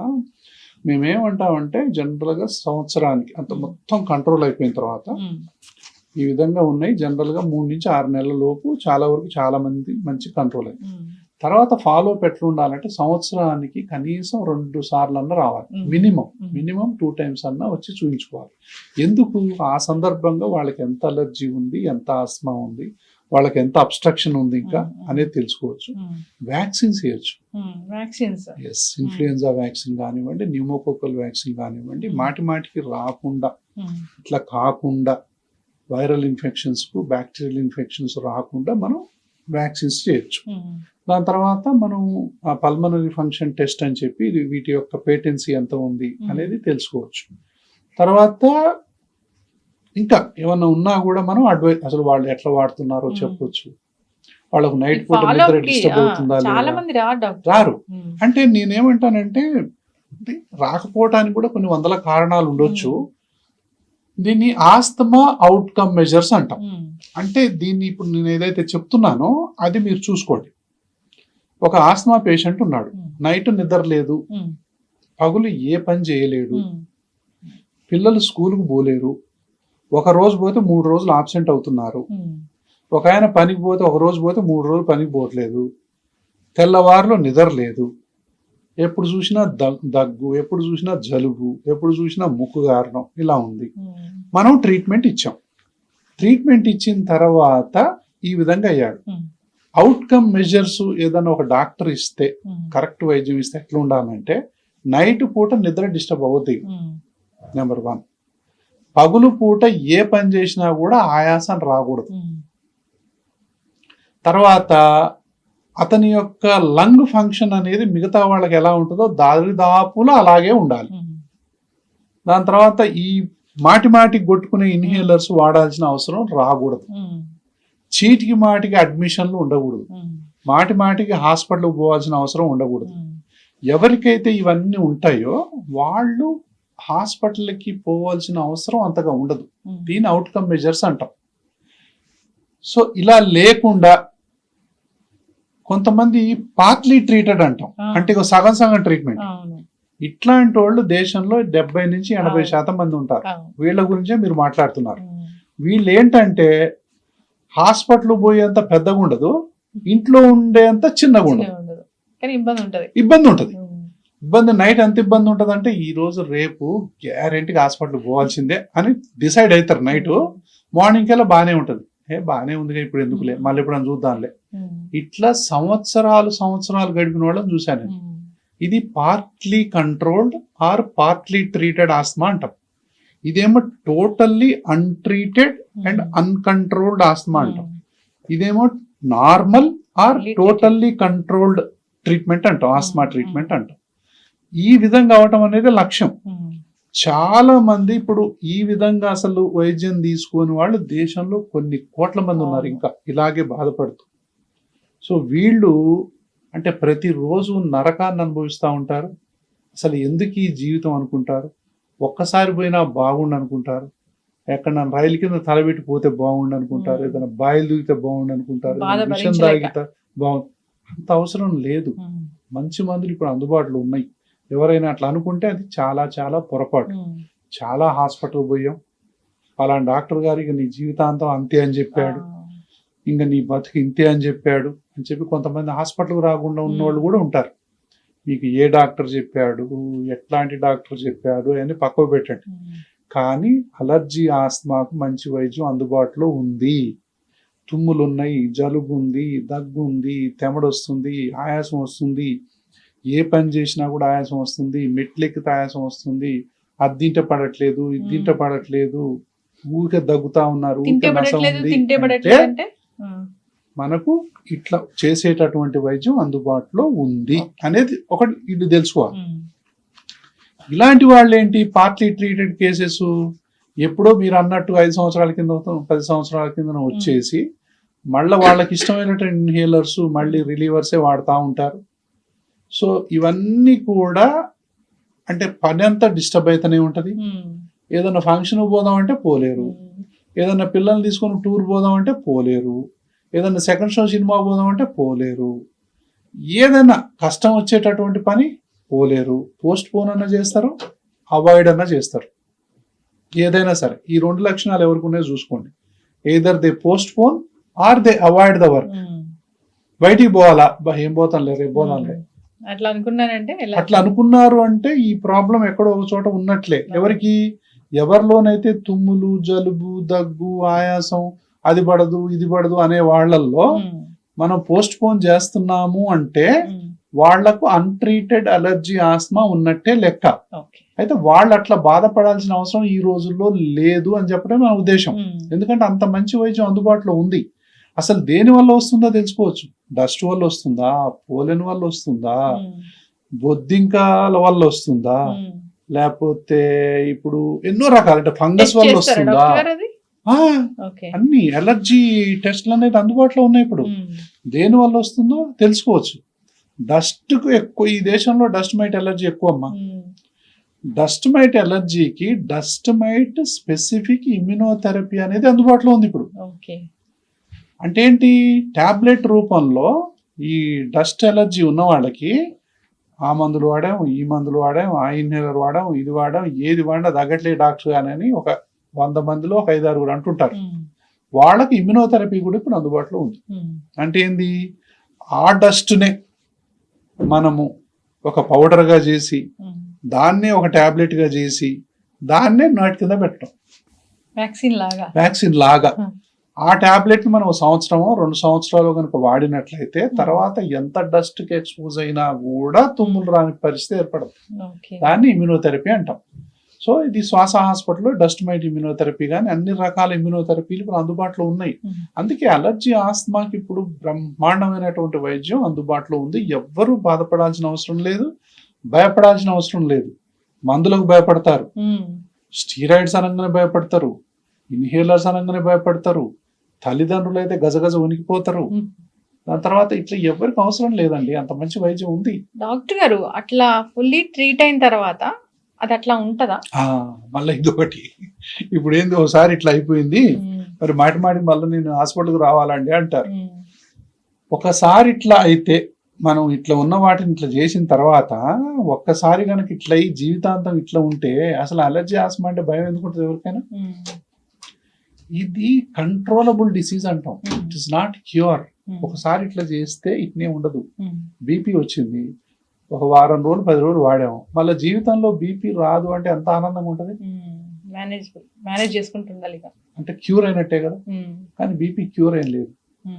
షుగర్ ఉంది, వారం రోజులు 10 రోజులు వాడాము, ఇంకా అసలు జీవితంలో మనకు అది రాదు అనేటట్టు ఉంటే దాని గురించి భయం ఏముంటది. అంటే లైఫ్ స్టైల్ డిసీజెస్ అంటాం. కొన్ని ఇప్పుడు డయాబెటీస్ రివర్సల్ కేసులు వస్తున్నాయి, బీపీని కూడా రివర్స్ చేసేటటువంటిది ఉంటది. ఎప్పుడు దానికి సరి అయినటువంటి కారణాన్ని మనం కనిపెట్టి తాళానికి దగ్గర తాళం చెవిలాగా కరెక్ట్ వైద్యం కనుక చేయగలిగితే అది రివర్స్ అయ్యేటటువంటి అవకాశాలు ఉంటాయి. అయితే ఎప్పుడు చూసినా కూడా అంటే ఏంటి, జీన్స్ ఒకటి, తల్లిదండ్రుల నుంచి వచ్చే జీన్స్ ఒకటేమో ట్రిగ్గర్స్. ఇది జీన్స్, ఇది ట్రిగ్గర్. ఇప్పుడు ఏం చేస్తున్నాం, ఈ రెండింటి మధ్యలో ఒకటి మనం మెడిసిన్ పెడుతున్నాం కాబట్టి ఇలా ఉంటాయి. ఈ మెడిసిన్ తీసేయగానే మళ్ళీ 2 కలుస్తాయి. ఎప్పుడైతే మళ్ళీ 2 కలుస్తాయో మళ్ళా ఇవి మళ్ళీ మూసుకుంటాయి, మళ్ళీ మూసుకుంటాయి. కాబట్టి మళ్ళీ పెట్టాలి. అలా కాకుండా ఇప్పుడు ఇమ్యునోథెరపీ అనేది వస్తుంది కొంతమందిలో. అదే నేను మీకు ఇప్పుడు చెప్పాను. ఆ ఇమ్యునోథెరపీని వాడటం వల్ల అంటే డిసీజ్ మోడిఫికేషన్ ట్రీట్మెంట్ అంటాం, అది మోడిఫై అయిపోతుంది. కాబట్టి ఇలాంటి ట్రీట్మెంట్స్ తీసుకోవటం వల్ల అలర్జీ కానీ ఆస్తమా కానీ కంట్రోల్కి వస్తుంది. తద్వారా గురక కూడా కంట్రోల్కి వస్తుంది, తద్వారా బీపీ కూడా కంట్రోల్కి వస్తుంది, తద్వారా డయాబెటీస్ కంట్రోల్కి వస్తుంది, హార్ట్ ప్రాబ్లమ్స్ కూడా కంట్రోల్కి వస్తాయి, హార్ట్ అటాక్స్ను కూడా మనం తగ్గించవచ్చు. అంటే ఎప్పుడైతే బ్రీదింగ్ సిస్టమ్ని మనం కరెక్ట్ చేస్తామో హార్ట్ అటాక్స్ కూడా మనం ప్రివెంట్ చేయొచ్చు అనేటటువంటి విషయాన్ని ప్రతి ఒక్కళ్ళు తెలుసుకోవాలి.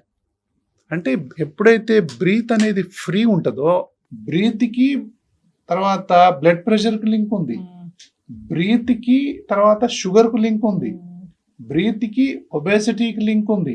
అంటే బ్రీత్కి లింక్ లేనిది ఏముంది? ఇంకా బ్రీత్ అన్నిటికీ లింక్ ఉంది. అందుకనే ఈ యొక్క బ్రీత్కు ఎక్కడా మనం అడ్డంకి లేకుండా చూసుకోవాలి. ఎప్పుడైతే బ్రీత్కి మనం ఏ అడ్డంకి లేకుండా రెస్పిరేటరీ సిస్టంలో మనం చూడగలిగితే దాదాపు ఒక 20-30 రకాల జబ్బుల నుంచి మనం బయటపడవచ్చు. కాబట్టి దీన్ని ఇలాగే పెట్టి ఈ వీటిని ఏది కరెక్ట్ చేయకుండా ముక్కులో బ్లాక్ అలాగే ఉంటుంది, టాన్సిల్స్ అలాగే ఉంటాయి, ఎడినైడ్స్ అలాగే ఉంటుంది, సైనస్ అలాగే ఉంటుంది, గురక అలాగే ఉంటుంది, ఒబేసిటీ అలాగే ఉంటుంది, అతి నిద్ర అలాగే ఉంటుంది. మనం బీపీని కంట్రోల్ చేయలేం, మనం షుగర్ కంట్రోల్ చేయలేం, మనం హార్ట్ అటాక్స్ని కూడా ప్రివెంట్ చేయలేం, హార్ట్ ఫెయిల్యూర్స్ని కూడా మనం ప్రివెంట్ చేయలేం, తర్వాత ఒబేసిటీని కూడా మనం కంట్రోల్ చేయలేం, తర్వాత దానివల్ల వచ్చే హార్మోనల్ డిస్టర్బెన్స్ని కూడా మనం కంట్రోల్ చేయలేం. అంటే దేన్ని కూడా కంట్రోల్ చేయలేం. సో బ్రీత్ అనేది చాలా చాలా ఇంపార్టెంట్. ఎప్పుడైతే క్లీన్ బ్రీత్, క్లియర్ ఎయిర్వేస్ ఉంటాయో చాలా జబ్బులకు నివారణ అనేది ఆటోమేటిక్గా చూడొచ్చు మనం. చక్కగా చెప్పారు డాక్టర్ గారు. మీ దగ్గరకు ఒక గురక పేషెంట్ వస్తే వాళ్ళకి అసలు ఏది ట్రిగ్గర్ చేసింది, ఏది కారణమైంది, రూట్ కాజ్ ఏంటి, దానికి ఇమ్యూనోథెరపీ ఇస్తారు. మనము దాన్ని మెయింటైన్ చేసుకుంటూ ఉండాలి. వ్యాక్సిన్స్ తీసుకోవాలి. సో డాక్టర్ ఏం చెప్తే ఫాలో అప్ ఖచ్చితంగా కరెక్ట్ గా గనక మనం చేసుకున్నట్లయితే కరెక్ట్ డయాగ్నోజ్ చేయాలి, కరెక్ట్ ట్రిగ్గర్స్ ఏంటో తెలుసుకోవాలి.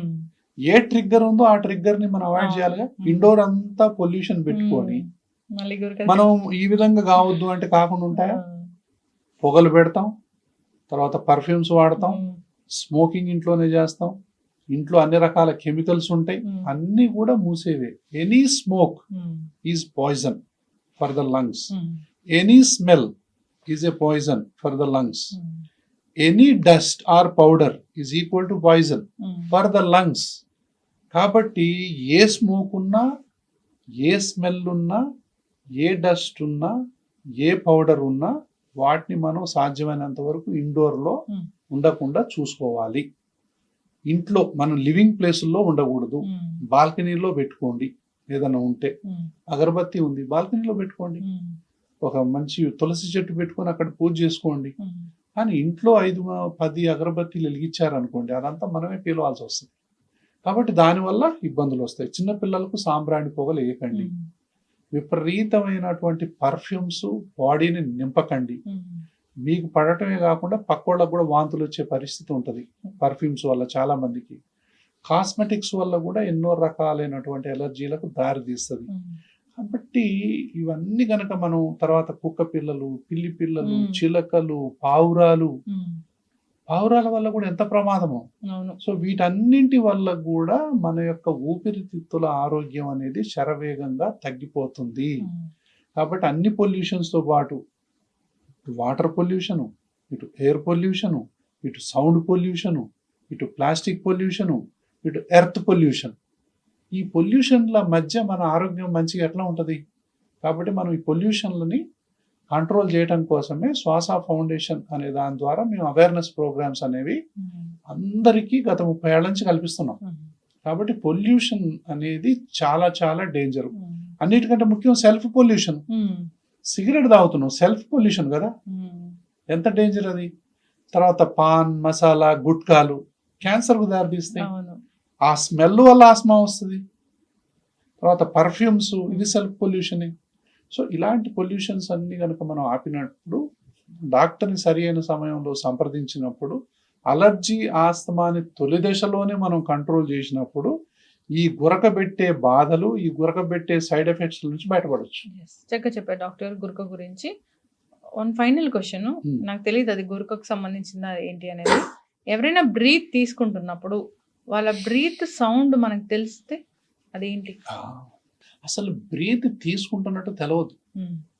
బ్రీత్ తీసుకుంటున్నట్టు మనకు తెలిసిందంటే మనకి ఏదో అనారోగ్యం ఉన్నట్టే లెక్క. యాక్చువల్ బ్రీత్ అనేది తెలియని ఒక అన్కాన్షియస్ ప్రాసెస్లో జరిగిపోతుంటుంది. కొంతమంది ఎవ్రీ బ్రీత్ గమనిస్తారు, అది మళ్ళీ మెడిటేషన్లో ఎవ్రీ బ్రీత్ని గమనించడం అంటే నువ్వు ప్రెసెంట్ మూమెంట్లో ఉన్నావని అర్థం. That is okay. తర్వాత నీకు అది కాకుండా గాలి తీసుకోవడంలో అమ్మో ఇప్పుడు ఎట్లా తీసుకోవాలి గాలి, తీసుకున్న గాలిని ఎట్లా వదలాలి అంటే కొంతమందికి హైపర్ వెంటిలేషన్ సిండ్రోమ్ అని ఉంటుంది.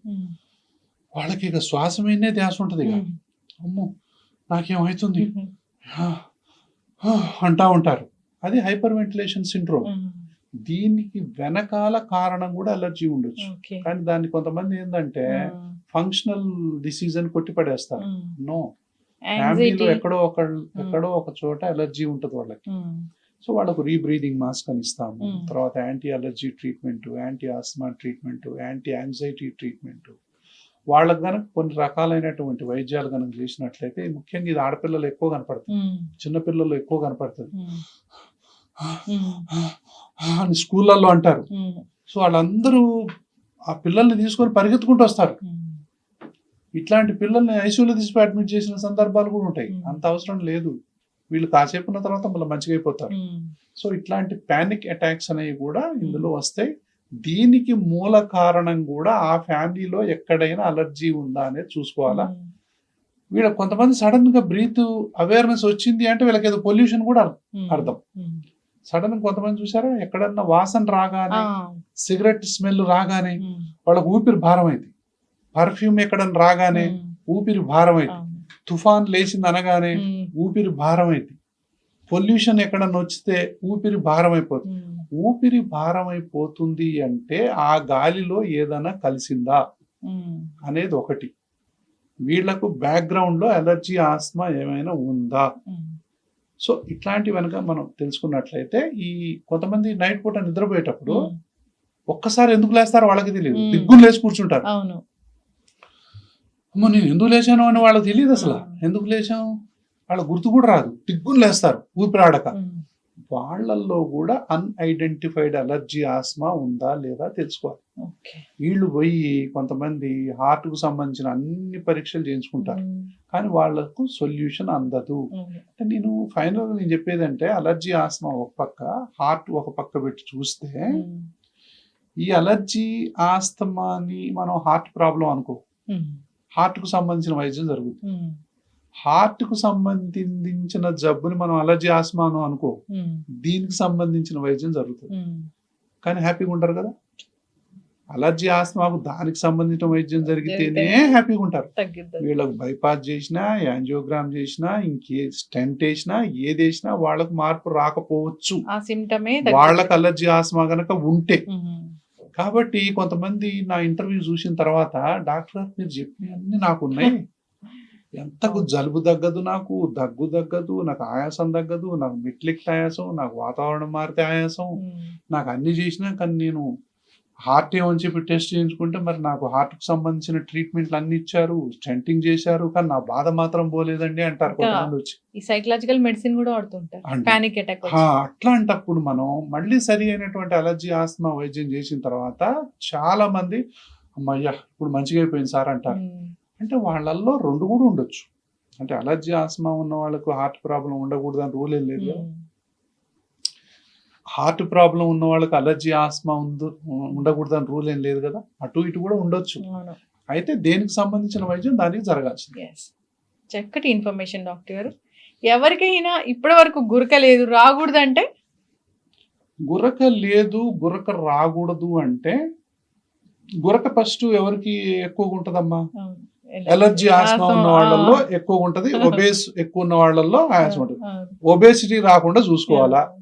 అలర్జీ, ఆస్మా ఉంటే వెంటనే సంప్రదించి సరి అయినటువంటి వైద్యాన్ని తీసుకోవాలా. జంక్ ఫుడ్లకు దూరంగా ఉండాలా. ఎక్సర్సైజులు కంపల్సరిగా చేసుకోవాలా. చిన్న పిల్లలకు ఫుడ్ ఫోర్సింగ్ అనేది చిన్నప్పటి నుంచే తల్లిదండ్రులు గమనించాలా. ఇది చాలా ఇంపార్టెంట్. ఇప్పుడు ఫుడ్ ఫోర్సింగ్ అనే ఒక పెద్ద జబ్బు. చిన్న పిల్లలు ఉంటారు, వాళ్లకు తల్లిదండ్రులు ఎట్లా పెడతారో తెలుసా మీకు? ఇంట్లో యుద్ధాలు జరుగుతాయి, కుక్కీ పెడతాడు. వద్దు బాబోయ్ అని ఏడుస్తుంటాడు వాడు. అమ్మో వీడు చూడండి నీరసం అయిపోతున్నాడు, వీడు ఆకలంతా దాచుకుంటున్నాడు, వీడు ఏమీ తినడండి. ఏం తింటాడు? నువ్వు పెట్టి పెట్టి పెట్టి ఇంకేం తింటాడు? కాబట్టి నేనేం చేసాను, ఇప్పుడు 1 year ఉన్నాడమ్మా పిల్లవాడు. 8 kgs నుంచి దాదాపు 10 kgs 12 kgs వరకు కూడా 10 kgs వరకు ఉండొచ్చు కొంతమంది. యావరేజ్ ఇండియాలో 8 kgs ఉన్నా ఓకే, 8 నుంచి 10 మధ్య ఉంటారు. 2 ఏళ్ళు ఉన్నాయనుకో 10 నుంచి 12 కేజీలు ఉంటారు. 3 ఉన్నాయనుకో 12 నుంచి 14 కేజీల మధ్య ఉంటారు. 3 ఏళ్ల పిల్లవాడి కుక్కి పెడుతుంటే వాడి బరువు చూస్తే 20 కేజీలు ఉంటాడు. ఇంకా పెడతానే ఉంటారు. ఏంటి కారణం అంటే నీరసం సార్ వీడికంటారు. దయచేసి తల్లిదండ్రులకి నేను చెప్పేది ఏంటంటే ఈ సందర్భంగా ఫుడ్ ఫోర్సింగ్ చెయ్యకండి. కొంతమంది ఇళ్లలో కొంతమంది 2 చేతులు పట్టుకుంటారు, కాళ్ళు 2 పెట్టుకుంటారు, పట్టుకొని ఫుడ్ పెడుతుంటారు. అంటే గృహ హింస ఇది పిల్లలకి. అంతేగా. కొంతమంది తల్లిదండ్రులు తల్లి శబ్దం వస్తుంటది, వీడికి అన్నం పెడుతున్నట్టు ఏదో వాడు పోయి ఎక్కడో దాచుకుంటాడు, ఒక ఇంట్లో దాచుకోవడం, టేబుల్ సాటును దాచుకోవడం. అంటే మీరు అన్నం పెడుతున్నారంటే పిల్లలు భయపడి పారిపోయేలాగా మీరు చేయొద్దు. వాళ్ళు వచ్చి అడిగినప్పుడు పెట్టండి. ఫుడ్ ఫోర్సింగ్ చెయ్యొద్దు. ఫుడ్ ఫోర్సింగ్ అనేది ఈ దేశంలో చైల్డ్హుడ్ ఒబేసిటీకి మూల కారణం. తర్వాత ఇళ్లలో కూల్ డ్రింకులు తీసుకొచ్చి పెట్టడం, పిజ్జాలు, బర్గర్లు, జంక్ ఫుడ్లని తీసుకొచ్చి మనం స్టోర్ చేయడం, ఇవన్నీ కూడా బంద్ చేయాలి. ఫస్ట్ 3 years వరకు పిల్లలకు స్వీట్ ఇవ్వద్దు, అది రూల్. ఫస్ట్ 1000 days 1000 days అసలు స్వీట్ ఇవ్వద్దు పిల్లలకి. దానివల్ల మన మైక్రోబయోమ్ అనేది చిన్నప్పుడే తయారైద్ది. ఆ మైక్రోబయోమ్ జీవితాంతం ఉంటుంది, దాన్ని మనం డిస్టర్బ్ చేయొద్దు. మంచి ఫుడ్ వస్తే మంచి బ్యాక్టీరియా పెరుగుతుంది, మంచి బ్యాక్టీరియా ఉంటే మంచి తెలివితేటలు వస్తాయి, మంచి బ్యాక్టీరియా ఉంటే జబ్బులు రావు, మంచి బ్యాక్టీరియా ఉంటే అంత మంచిగా జరుగుతుంది. ఈ మంచి బ్యాక్టీరియా అనేది మంచి ఫుడ్ మీదనే బతుకుతుంది. చెడు బ్యాక్టీరియా కావాలంటే జంక్ ఫుడ్లు, ఆ ఫుడ్లు, కూల్ డ్రింక్స్, చాక్లెట్స్, సో మీరు రకరకాల ఫుడ్లన్నీ ఇస్తే అది వస్తుంది. దాంతోపాటు ఒబేసిటీ. ఎప్పుడైతే చెడు బ్యాక్టీరియా వచ్చి డిస్బయోసిస్ అంటాం, ఎప్పుడైతే వచ్చి చేరిందో that leads to obesity, that leads to diabetes, that leads to cancers, that leads to psychological problems. Intelligence కి మూల కారణం మంచి బ్యాక్టీరియానే. చిన్నప్పుడు తల్లిదండ్రులు ఈ విషయాన్ని గమనించాలి. ఫస్ట్ 3 years వరకు ఎవరు కూడా పిల్లలకు స్వీట్ పెట్టకండి. ఎనీ స్వీట్ అసలు పిల్లలకు స్వీట్ అనేది పెట్టకుండా చేయాలి దాదాపు. సరే ఇప్పుడు ఒకప్పుడు occasional that is okay, but 1000 days ని స్వీట్ పెట్టకుండా పిల్లల్ని పెంచాలి అని నిర్ణయం తీసుకోండి. తీసుకుంటే ఆ పిల్లలకు జీవిత కాలం పాటు మీరు మంచి ఆరోగ్యాన్ని ఇచ్చిన వాళ్ళు అవుతారు.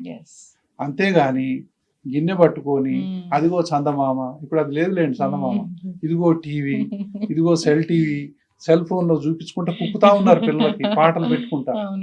కాబట్టి ఈ కుక్కటం అనేటటువంటిది ఎంత తొందరగా పిల్లలకు తీసేస్తే పిల్లలకు మా అంత స్వేచ్ఛ ఇచ్చిన వాళ్ళం అవుతాం. ఒబేసిటీ బొద్దు ముద్దుగానే కాదు, బొద్దుగున్నారంటే వాళ్ళకు జబ్బుల మయమైపోద్ది. పెరిగిన తర్వాత గురక వస్తుంది. మీరు అన్నారు కదా, గురక రాకుండా ఉండాలంటే మనం ముందు నుంచి ఏం చేయాలా? ఫస్ట్ ఇదే చేయాలా. చిన్న పిల్లలకు ఇది బెటర్. అలర్జీ, ఆస్మా ఉంది, నోరు తెరిచి నిద్రపోతున్న, నోరు తెరిచి ఎవరైనా మన పిల్లలు ఉన్నారంటే వెంటనే డాక్టర్ చూపించాలి. వెంటనే డాక్టర్, అది మనం గురకని బంద్ చేసినట్టే. చిన్న పిల్లలు ఎవరైనా నోరు తెరిచి నిద్రపోతున్నారు, మాటికి జలుబు వస్తుంది, టాన్సిల్స్ ఉన్నాయి, ఎడినాయిడ్స్ ఉన్నాయి, చీటికి మాటికి జలుబు చేస్తుంది, చీటికి మాటికి హాస్పిటల్కి పోతున్నాం, వాడు ఎప్పుడు చూసినా నోరు తెరిచే ఉంచుతున్నాడు అంటే వెంటనే డాక్టర్ని సంప్రదించాలి. సంప్రదిస్తే వాడి యొక్క బ్రీతింగ్ సిస్టమ్ని మనం మంచిగా చేయొచ్చు. ఈ విధంగా ఉందో ఏమో, ఈ విధంగా చేసినాం అనుకో ఫ్యూచర్లో గురకం తీసేసిన వాళ్ళం అవుతాం మనం. కాబట్టి ఒబేసిటీ తీస్తే ఫ్యూచర్లో గురక తీసేసిన వాళ్ళం అవుతాం. స్వీట్స్ మనం చిన్నప్పుడే ఇవ్వకపోతే గురకం తీసేసిన వాళ్ళం అవుతాం. దానివల్ల హార్ట్ అటాక్స్ని ప్రివెంట్ చేసిన వాళ్ళం అవుతాం. తర్వాత ఎన్ని రకాల జబ్బులను, ఎన్నో రకాలైనటువంటి క్యాన్సర్ని ప్రివెంట్ చేసిన వాళ్ళం అవుతాం. కాబట్టి ఫుడ్ ఈజ్ మెడిసిన్. సో ఈ విషయాన్ని మనం అందరం గుర్తించాలి. చక్కగా చెప్పారు డాక్టర్ గారు, చాలా చక్కటి ఇన్ఫర్మేషన్. గురక, దీని గురించి అసలు అవేర్నెస్ లేదు. అంటే గురక అదొక పెద్ద ప్రాబ్లం. గురకని అదే చిన్న ప్రాబ్లం లాగా మనం తీసుకుంటూ ఉంటాము. దానివల్ల ప్రాణాలు పోయే పరిస్థితి అనేది వస్తుంది. చాలా మంది సెలబ్రిటీస్ నే చూసాము, గురక ఉంది, దానివల్ల హార్ట్ అటాక్ వచ్చి చనిపోయారు అనేది. సో అప్పుడెప్పుడు ఆ కాసేపు మనం వింటాం కానీ తర్వాత మనం మర్చిపోతాము. గురక వస్తుందంటే ఒక చక్కటి డాక్టర్ దగ్గరికి వెళ్ళాలి. అలర్జీ, ఆస్తమా స్పెషలిస్ట్ ఉన్నారు, ఆ డాక్టర్ దగ్గరికి వెళ్ళాలి. వాళ్ళు ట్రీట్ చేస్తారు, రూట్ కాజ్ ఏంటో తెలుసుకుంటారు, ట్రీట్మెంట్ అనేది ఉంటుంది. మళ్ళీ మళ్ళీ రాకుండా ఉండాలంటే జాగ్రత్తలు ఏంటి చెప్తారు? ఇమ్యునోథెరపీ అని చెప్పారు. చాలా చక్కటి ఇన్ఫర్మేషన్ డాక్టర్ గారు అదైతే. సో ఎందువల్ల వస్తుంది అనేది, దాన్ని తగ్గించడం అనేది అసలు ఇంకా అంతకన్నా బెస్ట్ ట్రీట్మెంట్ అంటే ఏముంటుంది? ఎగ్జాక్ట్లీ. ఎస్, గురక లేదంటే మంచి నిద్ర ఉంటుంది. అంతే కదా, మంచి నిద్ర ఉంటే మంచి మంచి హెల్త్ లైఫ్ ఉంటుంది. ఉంటుంది. ఎస్, అంతే, simple, as simple as that. చక్కటి ఇన్ఫర్మేషన్ డాక్టర్ గారు. ఫాలో అవ్వాలని కోరుకుందామండి. ధన్యవాదాలు. Thank you so much. Sir, one life lesson what medicine has taught you. whatever you can do without expecting. But I really believe మన positive attitude ఉంటేనే మనం ఏదైనా సాధించగలం. Gut ని మనం కరెక్ట్ గా డీల్ చేసినట్లయితే అది మనకి పాజిటివ్ హార్మోన్స్ ని రిలీజ్ చేస్తుంది. షుగర్ వచ్చిన వాళ్ళ పరిస్థితి ఏంటి? పొట్ట దగ్గర పెరిగితే దాన్ని ఆండ్రాయిడ్ అంటారు, ఆండ్రాయిడ్ ఫోన్ కదా. అసలు థాట్స్ ఎందుకు వస్తాయి? బ్రెయిన్ డెడ్ అంటే దానికి ప్రపంచం అంతా కూడా కొన్ని నిర్దిష్టమైనటువంటి లక్షణాలు ఉన్నాయి. మానసికంగా ధైర్యంగా ఉంటే క్యాన్సర్ జయించవచ్చు. You are a doctor for a cause, sir. అంతే. వాళ్ళకి వచ్చిన ఆదాయం కాకుండా ఫ్రీ సర్వీస్ ఎంతమందికో చేస్తుంది.